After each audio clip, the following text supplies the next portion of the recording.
بہت سارے لوگوں نے، جس میں نفیس زکریا صاحب ہائی کمشنر صاحب سے لے کر بہت سارے ہمارے دوست طارق ڈار صاحب جیسے لوگ جو ہیں انہوں نے کیمپین چلایا ہے اور لوگوں نے خطوط لکھے ہیں، سب کچھ ہم نے بھی کیا ہے ہاؤس آف لارڈ سے.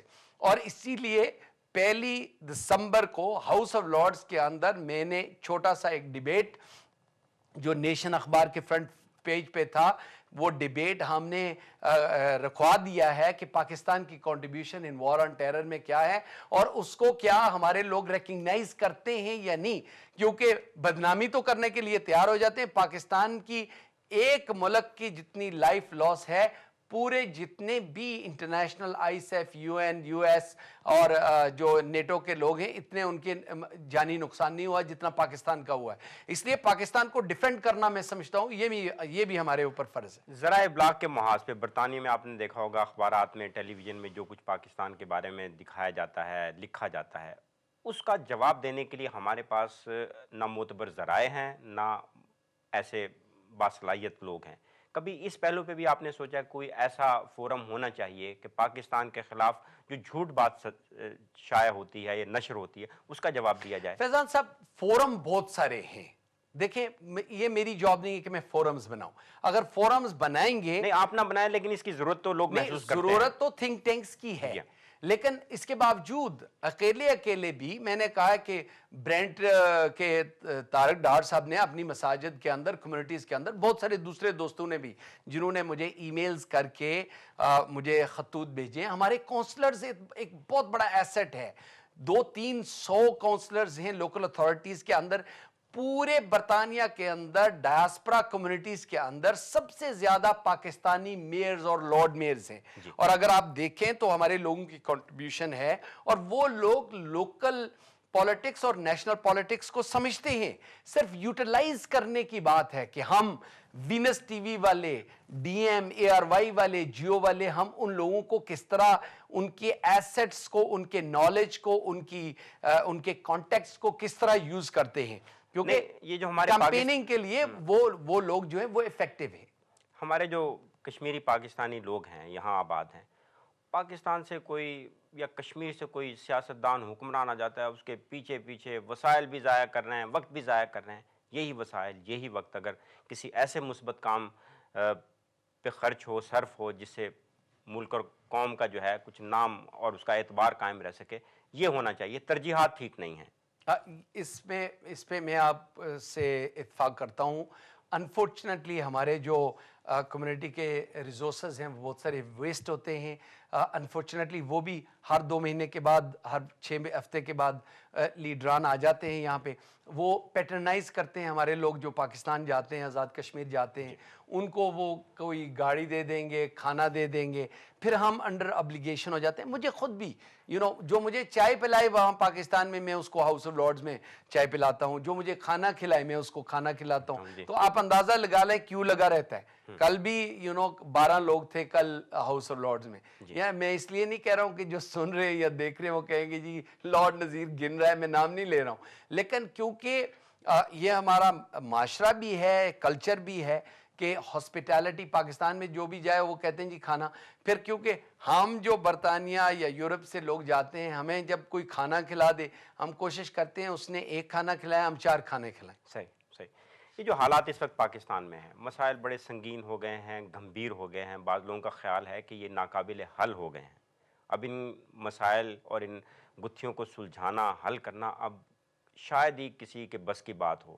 لوگ دعوے تو بہت کرتے ہیں، پروگرام کسی کے پاس نہیں ہے کہ بد امنی سے ہمیں کیسے نجات ملے گی. ہمارے ملک میں توانائی کا شدید بحران ہے، اقتصادی طور پہ ہم بہت پیچھے چلے گئے ہیں. گاڑی کی ڈرائیونگ سیٹ پہ ہر کوئی بیٹھنا چاہتا ہے. منزل کیا ہوگی، لے کے کس طرف جانا ہے، کیا اکیلا آدمی یہ کر سکتا ہے، یہ کسی کے پاس کوئی ایسا مربوط پروگرام نہیں ہے. آپ سمجھتے ہیں ان حالات میں آنے والے دنوں میں اگر انتخابات ہوں گے یا کوئی نئی قیادت آئے گی، اس کے بس کی بات ہوگی کہ پاکستان کے حالات کو تھوڑا سا بہتر کر دے؟ فیضان صاحب، سب سے امپورٹنٹ بات یہ ہے کہ یہ ہمیں بھی، جو لوگ ہیں، جو عوام ہیں، ان کو سوچنا چاہیے کہ کوئی کسی کے پاس میجک کا ڈنڈا نہیں ہے کہ وہ ہلا کے حالات درست کر دے. لیکن پروگرام تو ہونا چاہیے، پروگرام منصوبہ بالکل تو ہونا چاہیے نا. بالکل ہونا چاہیے. اور وہ ٹیم ورک کی میں جو بات کر رہا تھا، ٹیم ہونی چاہیے جو یعنی پاکستان میں تو ہمارے پاس شیڈو گورنمنٹ کوئی نہیں ہے، گورنمنٹ ہوتی ہے اس کو شیڈو کرنے والا کوئی نہیں، اور جو یعنی اپوزیشن میں رہ کے جو لوگ مثلاً اگر وہ ایک سٹور چلا رہے تھے انگلینڈ میں اور جا کے جناب ان کو آپ نے بہت بڑا منسٹر بنا دیا، تو وہ کس طرح جو زمیندار ہے جناب جس نے اپنی زمینوں پہ خود تو کبھی اس نے دیکھا نہیں، شاید اس کے منشی جو ہیں وہ کام کرواتے ہیں، اس کو آپ نے وزیر بنا دیا، جو لوگ جنہوں نے کوئی دکان نہیں چلائی تھی ان کو وزیر بنا دیا، بڑے بڑے محکمے اور بڑی بڑی جو ہے وہ منسٹریز دے دی، تو ظاہر ہے ان کے بس کی بات نہیں ہے۔ لیکن میں ہوپفل ہوں، میں سمجھتا ہوں کہ اگر ایک جنریشن کے لیے اگر آپ دیکھیں جس طرح 90 سے پہلے انڈیا نے اندرا گاندھی نے ایجوکیشن کے اوپر پیسہ خرچ کر کے ایک جنریشن تیار کی کہ آئی ٹی میں وہ انہوں نے اسپیشلٹی کروائی، ایجوکیشن پرووائڈ کی، اور آج انڈیا کے دنیا بھر میں آئی ٹی میں کل H S B C bank کا پچھلے ہفتے ریسیپشن تھا، وہاں پہ سارے انڈینز، اور جو مینجمنٹ کے لیول میں آگے ہیں، multicultural H S B تھا، اس میں 5-10 پاکستانی تھے اور 400-500 جو ہیں وہ انڈینز تھے۔ تو اس طرح اگر آپ سلیکن ویلی میں چلے جائیں، امریکہ میں چلے جائیں، ہر کی پوزیشن میں انڈینز آ رہے ہیں۔ آپ انڈیا گئے ہیں کبھی؟